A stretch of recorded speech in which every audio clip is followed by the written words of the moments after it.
Ladies and gentlemen, grab your gloves and get your compost ready.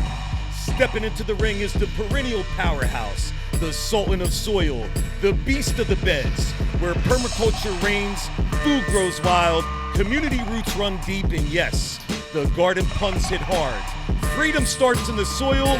This is the Guerrilla Gardening Show.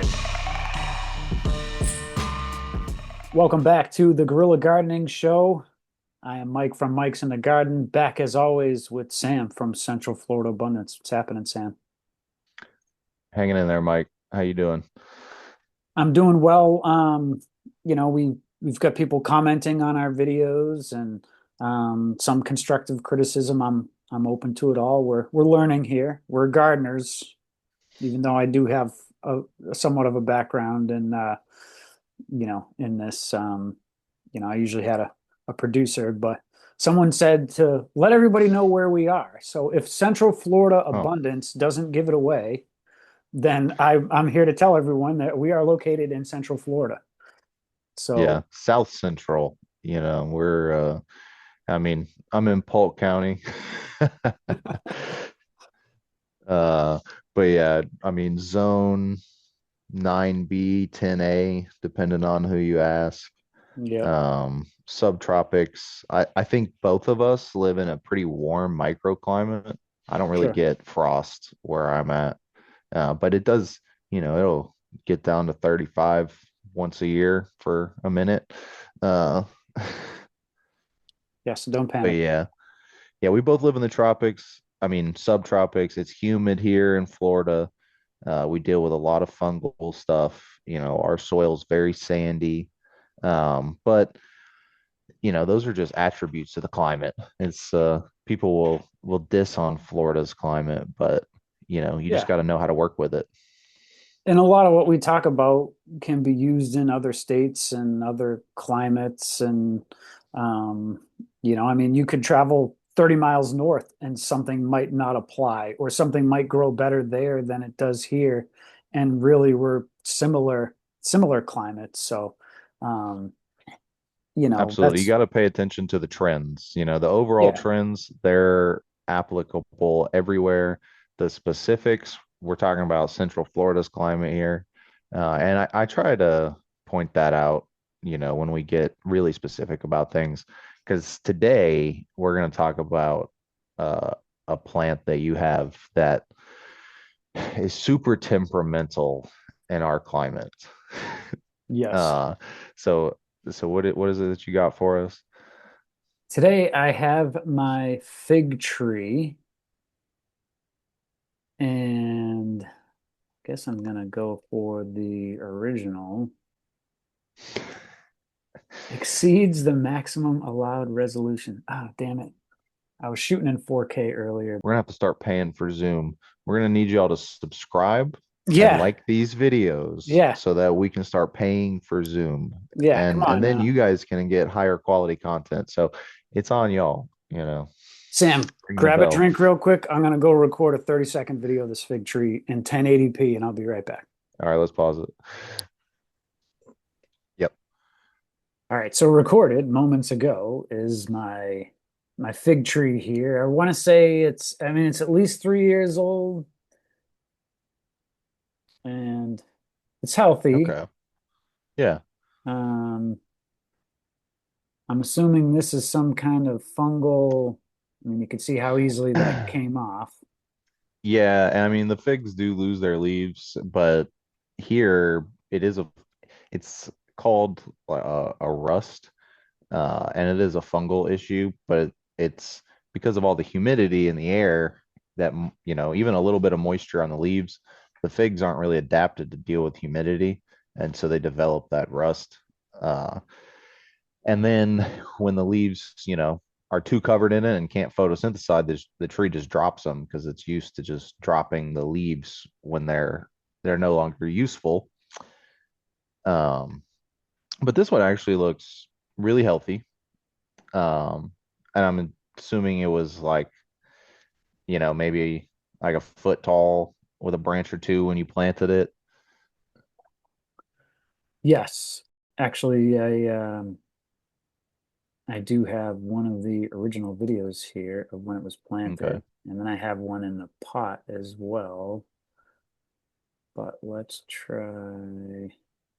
From what I've seen, the figs, if you can get them established in an area, they'll do well. But sometimes it takes a couple attempts in some different locations to get them established. Mhm. Um, they also have trouble with, in some of our heavily disturbed sandy soils, we have a overabundance of root knot nematodes because we have a deficiency in predatory nematodes and defensive fungi. And so the figs are also not really adapted to deal with root knot nematodes, and so they're highly susceptible. So that can be a big issue. But building healthy soils, building healthy soil structure, doing what you've done here, and keeping the soil covered with organic matter that's decomposing, that's the kind of thing that encourages healthier populations of predatory nematodes, and you know makes it more difficult for the root knot nematodes as fungi develop to break down all that mulch. Okay. So It this looked real was nice when you two planted it too. years You got a ago. good one. Yeah. Yeah. Yep. I bet that's shocking to see that big wide open bed. Yeah. I'm looking back at this like, where the weeds came back. Just one little marigold there. Yep. Yep. Now it's all But cranberry hibiscus. yeah, cranberry hibiscus, bunch of grassy weeds, longevity spinach, that's certainly taken over. That's a good Um, one. but So, what do you know what variety it is? I don't. Oh, okay. Have you ever gotten Now, figs off of it yet? so the first year, which I'm assuming was stress related, the first year it put out one fig, like in the middle of this. This video is from May 23, so shortly thereafter, June, July, it produced one fig. It was like very woody, tasted terrible. And so that was That sounds about 23. right. So last October, we got figs and they were really good. Liz loves the figs, so she enjoyed those. But yeah, I mean the video I first showed had a string of them on there, and then some of the other branches you could see them starting to come in. So there's a good half a Oh dozen yeah. or so, and Yeah, I then don't know how I missed that. yeah, kind of hard to see, but over here there's a to the left side of this tree there's a tiny little bud coming out there. So Yeah. It seems to be really happy here. It's doing well as far as Florida figs. mhm. And there's a few varieties that do really well. I mean, do better in Florida than, others. Um, and I'm not a big fig grower, so there's no way I can name them all. Somebody should know and can list lots of the ideal fig variety in the comments. But I know that the varieties that are bred in Louisiana, the LSU purple, LSU gold. There's a couple other Louisiana varieties, and they've been selected to, do better in those climates with the high humidity and the high heat in the summers. Um, so usually those are going to do a lot better here. The only difference is, Louisiana has different soils and they also get actual cold winters. The papayas, they don't need chill hours, but they are healthier in climates that actually, get cold. And so in North Hmm. Florida, we're like we were saying earlier, we're South Central, and it's harder here. But when you go up, you know, the Panhandle area or even like Gainesville area, it become, figs do a lot better. Um, it's not a tropical plant. It's a Mediterranean really plant. I think like Italy, Greece, and then like Northern Africa, somewhere in there is where they originated. Um, so they don't really like our climates, but sometimes we can get away with things. And you've done that here. I've got a few clients that have nice figs, and I have a few clients that are struggling to grow figs. Okay. It's usually, you know, you you get lucky or you don't. And I think preparing the soil beforehand, doing some work to improve the soil structure before you go and plant your figs in, is a way that to better guarantee your success. Also, I like to use uh, mycorrhizal inoculant, Hmm. and that's a fungi that lives in the roots of different kinds of perennial plants, and they can help protect from root knot nematodes. They kind of act as a defense system around the roots. So, there's steps you can take to ensure or at least increase your chances of success. Did you do any of that? I know I mean, you at least were mulching and, you know, Yeah. Vermicast extract, compost, worm tea.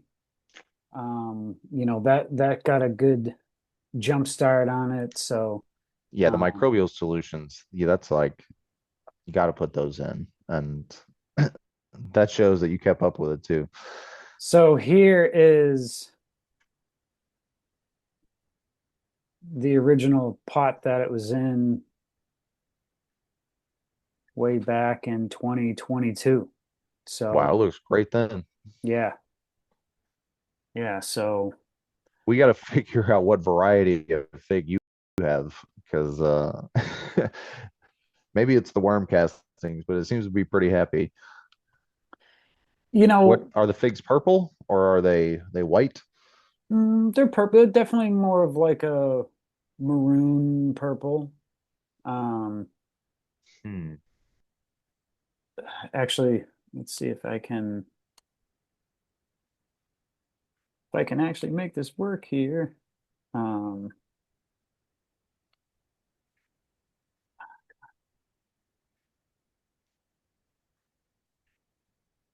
so I wanted to ask you about your people that have some. So this is from Okay. last year. Our first year with some delicious figs. I didn't realize I was going to have some voiceover there, but yeah, I mean, looking Yeah. not too different than it does this year.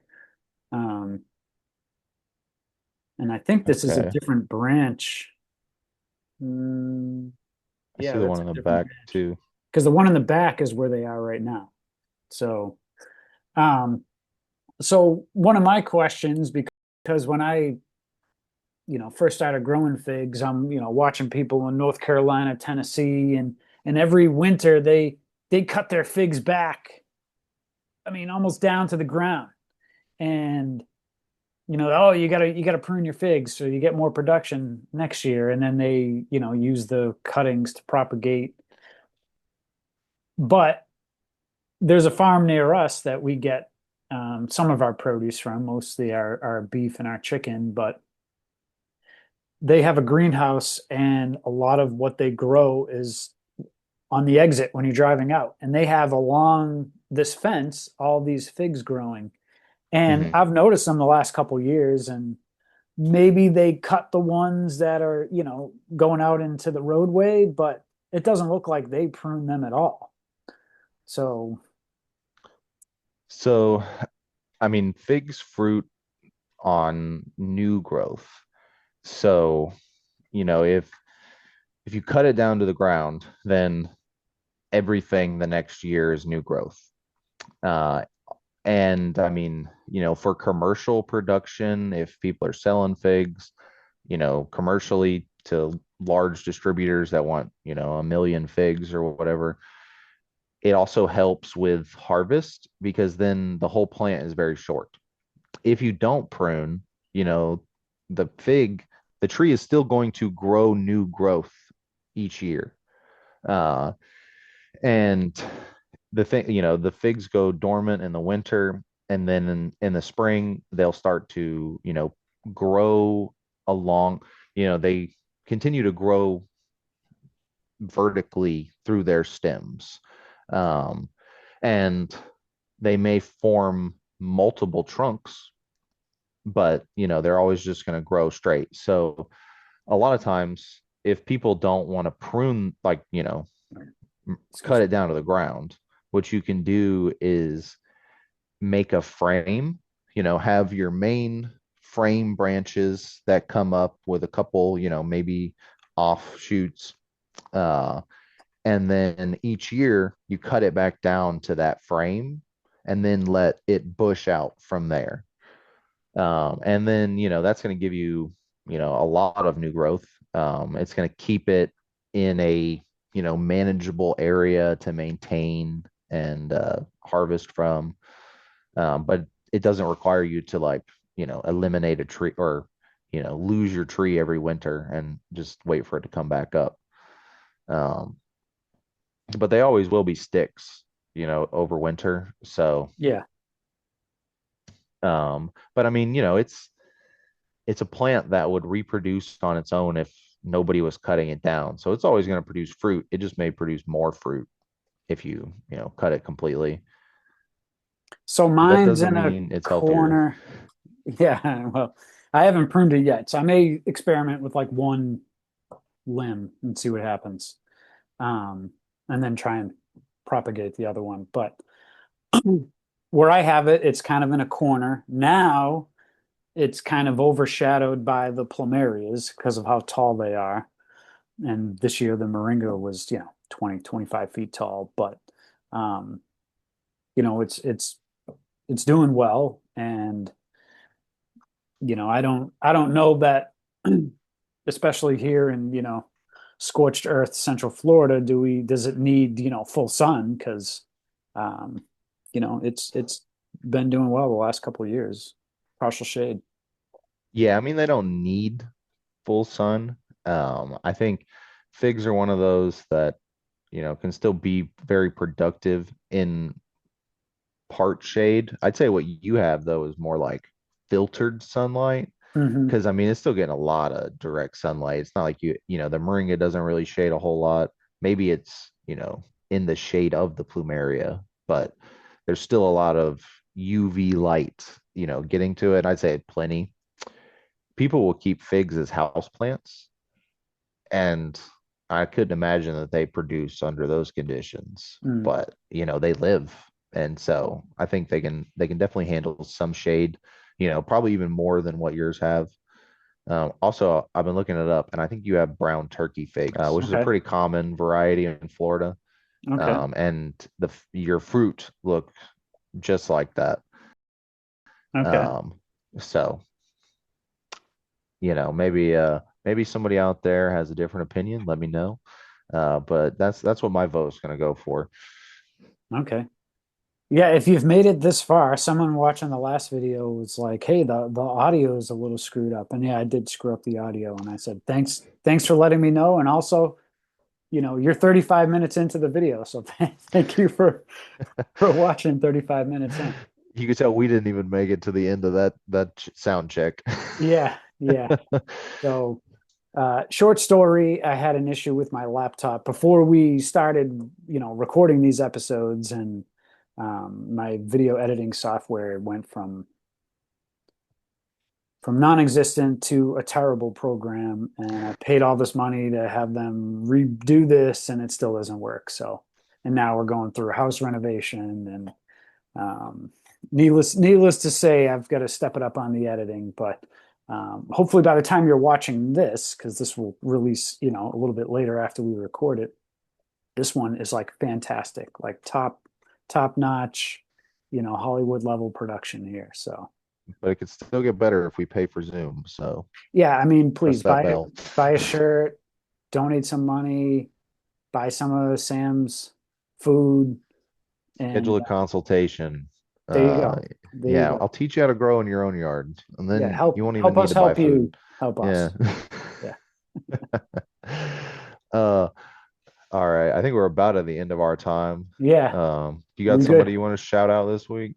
I don't have someone I want to shout out this week, so we'll we'll double down next week or we'll see what happens then. But um Sam, why don't you tell everyone where they can hire you for a consultation or better yet, purchase some of your goods.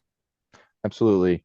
You can check out Central Florida Abundance on Instagram, Facebook, and right here on YouTube if you're watching this over on Mike's channel.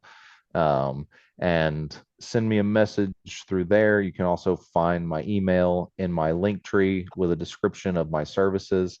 And if you're interested in buying some produce and you're in Polk County, our harvest boxes for the fall season are live right now. Probably still when you're watching this. If not, you can catch one of the spring boxes at igofarm.com. Um, and then if you want to get some cool shirts like this one, There you go.